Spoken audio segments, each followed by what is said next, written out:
Assalamualaikum warahmatullahi wabarakatuh.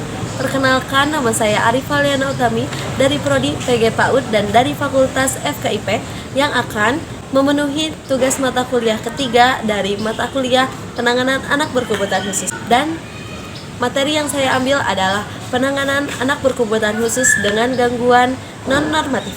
Kali ini saya akan menjelaskan tentang anak berkebutuhan khusus dengan gangguan non-normatif. Penggunaan pendekatan perkembangan untuk melihat kelainan yang diderita oleh anak sebenarnya berlandaskan pada 4 tema dasar atau prinsip. Yang pertama, aturan-aturan perkembangan harus dipertimbangkan dalam mempelajari asal-usul simptom karena frekuensi dan pola-pola simptom akan bervariasi sejalan dengan perkembangan. Yang kedua, psikopatologi harus didefinisikan dalam pengertian menyimpang dari perilaku normal dan sesuai dengan pencapaian rata-rata anak dalam rentang usia yang sama. Ketiga, tanda-tanda awal dari perilaku. Misalnya, perilaku tidak mau mengalah dan adanya penolakan pada teman sebaya itu harus ditelaah. Yang keempat, ada beragam tanda yang seringkali tidak teramati pada perilaku normal maupun abnormal. Selanjutnya, ada beberapa faktor yang mempengaruhi perkembangan non-normatif. Yang pertama, faktor biologis. Yang kedua, faktor sosial. Dan yang ketiga, faktor konteks sosial. Apa saja sih yang termasuk ke dalam konteks sosial? Yaitu yang pertama ada keluarga, yang kedua ada status ekonomi dan fungsi keluarga, yang ketiga ada kemiskinan, yang keempat perbedaan budaya, dan yang kelima ketangguhan. Apa itu ketangguhan? Ketangguhan itu adalah suatu kemampuan yang dimiliki oleh anak dari proses hasil belajar.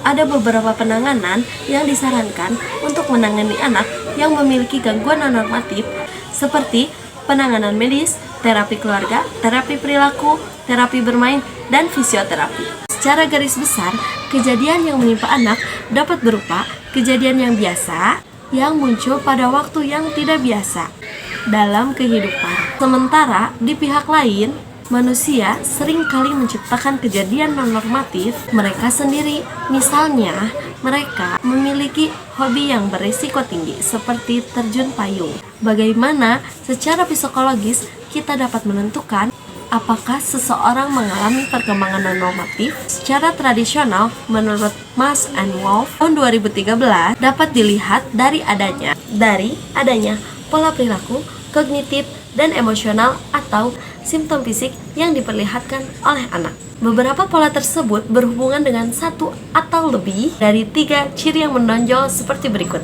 Yang pertama, anak menunjukkan adanya kesedihan atau distres, misalnya ia merasakan sangat sedih dan sangat takut. Yang kedua, perilaku anak yang menunjukkan adanya tingkat disabilitas tertentu, misalnya kerusakan yang secara mendasar mengakibatkan gangguan atau membatasi aktivitas dari satu atau beberapa area fungsional penting, termasuk emosional, fisik, kognitif, dan perilaku. Misalnya, selalu teralihkan perhatiannya ketika sedang mengerjakan hal-hal tertentu dan bicara hanya mengucapkan potongan-potongan seperti num untuk minum dan bil untuk mobil, padahal usianya saatnya berbicara dengan lancar. Dan yang ketiga, adanya tingkat distres atau disabilitas tersebut menimbulkan resiko penderitaan atau ancaman yang lebih besar seperti kematian, sakit, disabilitas, atau kehilangan kebebasan yang penting.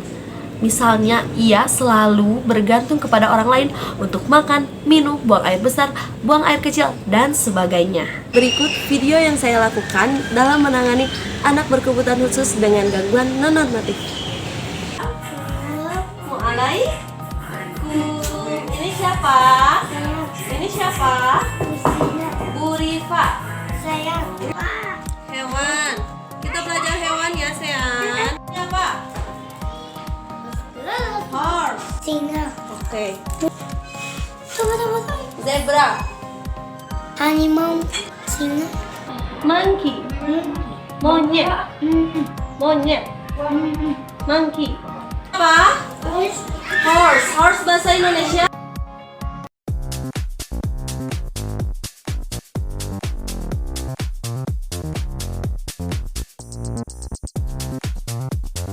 Sekian video dari saya, terima kasih atas perhatiannya, mohon maaf apabila ada kekurangan. Wassalamualaikum warahmatullahi wabarakatuh.